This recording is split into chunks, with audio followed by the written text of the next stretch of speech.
perfect by having experiment mindset. So would love to know where you guys are coming from. You're listening from whatever location in the world. We're now all global. So put in the comments where you are tuning in from.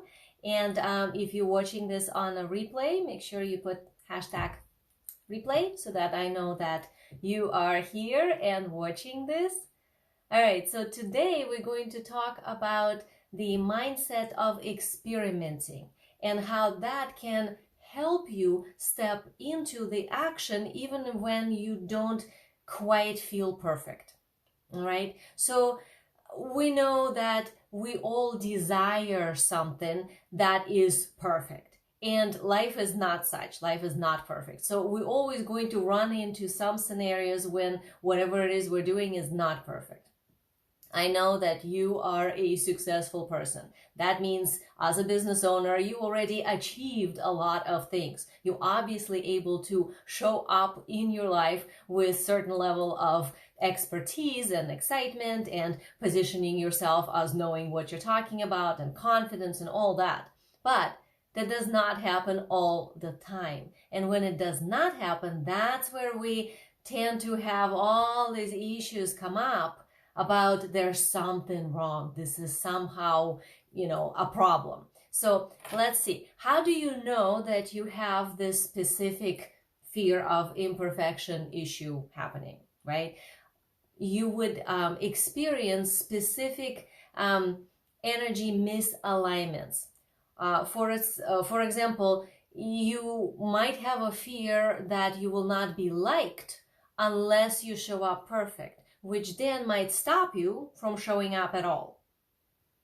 Because the being liked seems more important than showing up. So that's a highly uncomfortable internal feeling of not being liked, not being accepted, not being invited. And because of that, a lot of times we actually put all this pressure on ourselves in having to show up somehow in ultimate perfection. All right. Another way how you can know that you are in this specific wobble or fear of imperfection and because of it not acting is that underneath it there is a belief that there is one right answer. That somehow if you just knew one right answer and you did it great, then everything will be okay. Which that's of course not the case, and there's put so much effort and pressure on ourselves in finding that one right answer. That pressure is putting the energy in the incorrect direction instead of actually guiding you to show up more fully and present whatever it is you're presenting or finish whatever project you need to finish. You end up with the energy that's holding you back because you keep checking which answer is the right one. There's also authority of you that's not in you anymore. In that moment, the authority is somewhere else. So it's like something bigger than you. Usually that starts from child-parent relationship when you were little, right? So there's like this big parent that supposedly you'll be in trouble with if you don't get the right answer. So some of you might recognize yourself in that specific pattern if you start to feel like, oh, if I do this imperfectly, if this, product is a little bit off, or if there's a misspelling or something like that, or if I said something to a client and it was not perfect or whatever, I'll be in trouble. If you have that feeling, then this is this specific issue. So you can probably recognize yourself in there. That's the issue of there's one right answer. I have to find that right answer. And if I don't, something bad will happen. It's a childhood belief. That is not a reality. But we get stuck in that belief for a really long time often. And as a woman entrepreneur that's running her own business and showing up to present her service to the world, a lot of times we end up triggering that specific fear because we're challenging ourselves to show up more. So another way that you can know that you are in this specific issue is the fear of not good enough. That feeling when you start to feel like, oh, I'm not quite what I should be. And then, of course, we project it onto whatever it is we're doing. So like my offer is not good enough, or my price is wrong, it's too high, or the results, I won't be able to do that. And whatever else that we all sort of wrap around with our fear of not enoughness. So it might look like it's about something not being enough, like your offer not being enough, or whatever it is that your project is, when in reality it's actually more about the self. It's more about you actually feeling like you're somehow insufficient for whatever it is you're delivering. That is also what's going to stop you from showing up. That's essentially what perfectionism is based on, these three specific things: fear of being not liked or somehow rejected, looking for the right answer and feeling in trouble if you don't find it. And many people just give up because they don't think they can find it, so then why bother? Or the internal not enoughness that then is sort of attached to whatever project you're doing. So that's how you can recognize that this is even an issue for you. That's how you can recognize hidden perfectionism. Some are really obvious, but if you are an accomplished business owner, if you're a natural creator and innovator and expert in what you do, that pattern is not that obvious. It might not be something that literally stops you because you already outgrown that pattern. You're already able to show up even if something is not quite perfect, but you're cringing inside doing it. So what we want from the standpoint of the energetics of your business is clean up any kind of a friction like that is in the way of you fully experiencing whatever it is that you want to deliver in your business and how you want to feel inside your business.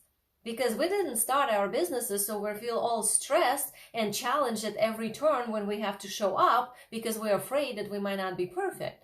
We started our businesses because we want to experience connection of universe and us, and then channeling that amazing something, that innovator energy into whatever it is that you're doing, right? Whatever your business is about. So this is why you really want to look for those moments within you where, even though on the surface to everybody else looks like you pretty much perfect or mostly great, but internally you're cringing thinking this is not good enough, this is not good enough, this is not quite it, or oh, I'm gonna do it and then what if will happen. All those little things, they are making the existence of you inside your business harder. So this is how we end up working harder than we actually want to be working. So every business, of course, there's work, right? So either way, if you have a business, a coaching practice or a healing practice, you're going to end up having to do some work. But that work can be done with flow, with connection and ease and flexibility in how you distribute your efforts so you have time for yourself, versus with a lot of pressure, tension, and stress. Still the same work, still gets done, but how it's done is a very big difference depending on this particular pattern. So for the ones of you who are meeting me for the first time, I'm Eugenia Oganova. I am a wealth energetics business and marketing coach, and I work with women entrepreneurs, healers, coaches who want to align the energetics of their business so that they are able to experience their business as if it fits them perfectly, like it's tailor-made for them. And because of it, have more ease and more flow and more space for themselves and their self-care within their business, which then allows the business to become more profitable, to scale up past 6 figures and so on, and create better relationship with your clients, with your team, attract more amazing clients into your business because you have the energy to do so, because your business is aligned to you. So that's what I do. Now, today we are talking in this class about the imperfect action, about being able to be okay with not quite being perfect and dealing with those subconscious patterns that are in the way. In order to do that, we need to have a mindset of everything is an experiment. So let's look as to what the solutions are to this specific pattern. Okay, so the first solution is, of course, the experiment mindset itself. That's the easiest probably thing to do, because this allows you to look at every single thing that you're doing in your business, how you're showing up in whatever might have been challenging or whatever your perfectionism activates on, as learning process. So we are here to learn. The entire sole mission of every human being is to grow and learn and then share that with the community, right? To enhance the world, to create expansion of consciousness. And that could be done by, I don't know, selling shoes or by coaching somebody in transformational whatever. So it doesn't necessarily matter what it is that you do. It matters what kind of energy you're doing it in. So when we show up in our business with the mindset of experiment, then every single thing we're doing is about what are you learning from doing it. You get better by doing it. The more you do it, the more you learn, and then it becomes easier. That's the experiment mindset. That is sort of a counterweight to the whole perfectionism pattern. Because when you're in perfectionism, it's assumed that you have to come out from the gate already done, already ready, as if you have learned it already. And there's so many misconceptions about that, you have to know it all before you can coach somebody or teach somebody or help somebody. That is not true. You need to be present, you need to be caring, you need to be authentic and in integrity. And yes, you need to be at least one step ahead of whoever you're trying to help. But as long as that parameter is met, you're actually qualified. Then there's, of course, different levels depending on how much experience you have, how much you can bring through you, and what you are connected to, and what is your mission, your design, what you are delivering as far as like how much consciousness it actually changes, like what is the result for the person that you're working with. So there are gradations, but the basic parameter is you actually don't have to be perfect and know everything ahead of time to start something. So like, let's say you're an accomplished business owner, you're a coach, you know what you're doing in your coaching. And then you decide, I'm going to do this sidearm where I'm going to start, going live on Instagram, or I'm going to start creating webinars, or I'm going to start going on podcasts, or something that, let's say, you've never done before. And as soon as you start thinking of it, if your energy goes into perfectionism, it then will compare to the level of expertise you have in what you're already doing, let's say your coaching practice. And of course, the new thing will not have that level because you haven't done it before. So then subconscious mind says, we shouldn't do it because we're not perfect yet. We have to learn it first. Well, how do you learn it if you don't do it? So that's where this learning mindset, which is experimenting mindset, comes in. We do something and we see how did it work out. Then we do something and we see how did it work out. The key of the experiment mindset is to register what has occurred once the action is done. What many people do is they do it imperfect, kind of breathe out like, okay, I survived, and then they just push themselves to do it imperfect again. That is not experiment mindset. That is overriding your fear. And as much as, yes, it allows you to do the action, but you can't go really far on that action because you are suppressing something. You're suppressing your pain or your fear. So the better way of handling that would be to do something, even if you're scared, but show up and handle that with imperfection, and then evaluate.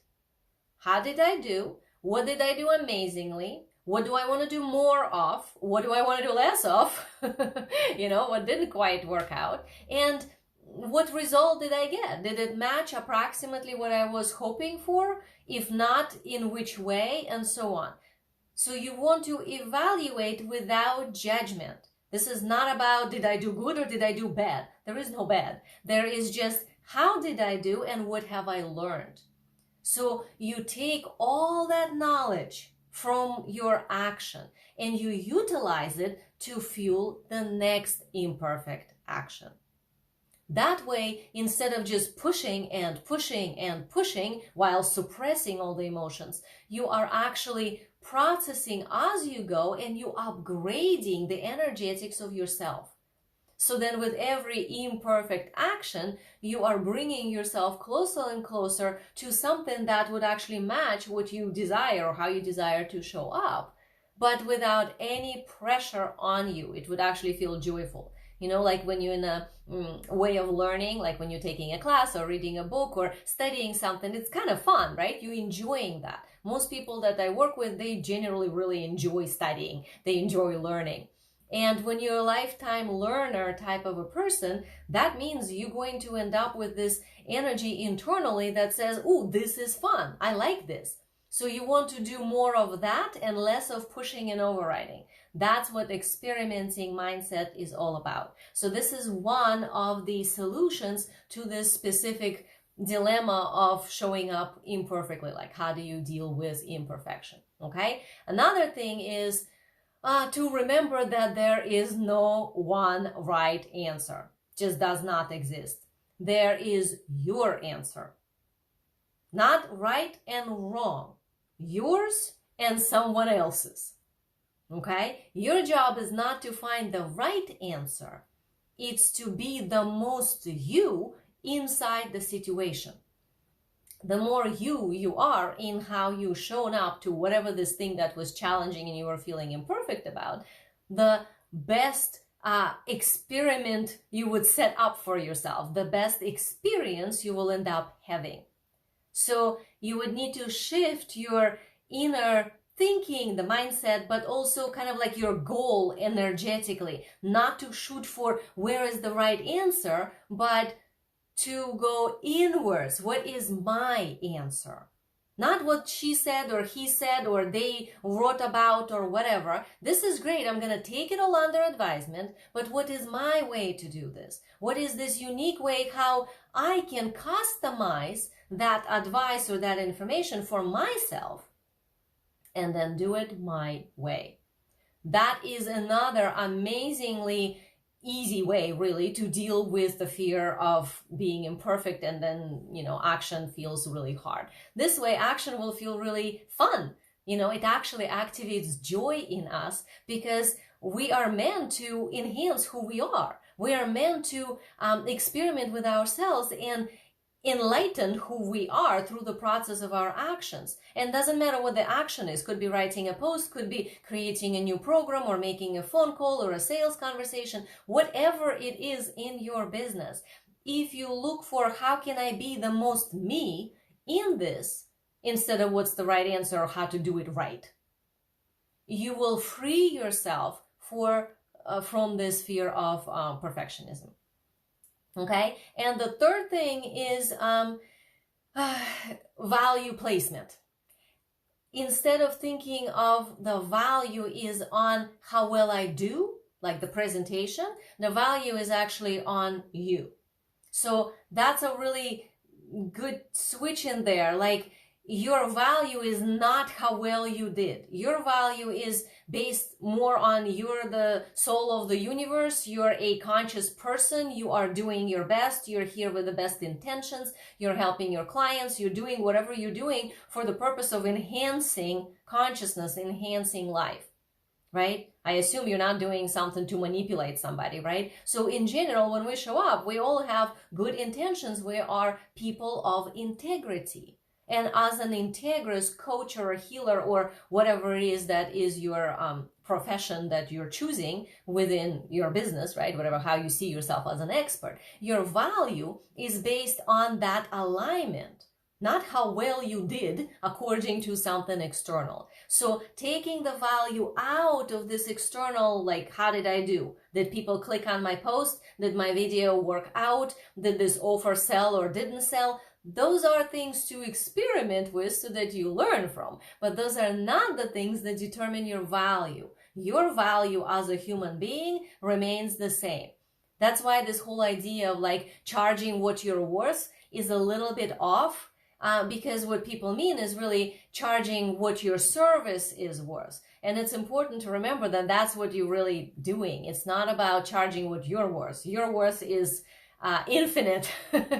But whatever it is that you're doing, whatever your action is, there is some response to that from the external. That's true. And that's where experiment mindset comes in. But your value remains constant. So you want to start your imperfect action from the standpoint of, I'm already valuable. I already won. I'm already good. So now I get to do this action and play with it and experiment and see how much more me I can be inside this action. So today we have covered a lot of the pieces, that some of those deep emotional pieces of fear of perfection, imperfection, and how it all shows up in your business. So you really want to focus on those three things, to look at everything as an experiment, to find how to be the most yourself, and start from I'm already valuable before you do whatever action that was scaring you. That way you take all the pressure off and you show up in the correct energetics for what you are doing. So there you have it. Now the next thing for you to do is to join my Facebook group. It's called Wealth Energetics for Women Entrepreneurs. So if you're not in a group yet, please come in. I would love to have you. I give all sorts of advice on business strategy, marketing strategy, emotional strategy, how to handle your business, all the components of essentially how to run your business in a way that's in alignment with who you are and how to be conscious within your business. Okay, so there is a link in description of this video. So find that link, click on that. It will take you to my Facebook group, and you will see there are 3 questions. So please answer them, and then I will add you into the group, and you can ask me any question that you would like on this topic or anything else. And the ones of you who are already in my group, awesome. I will see you there. Bye.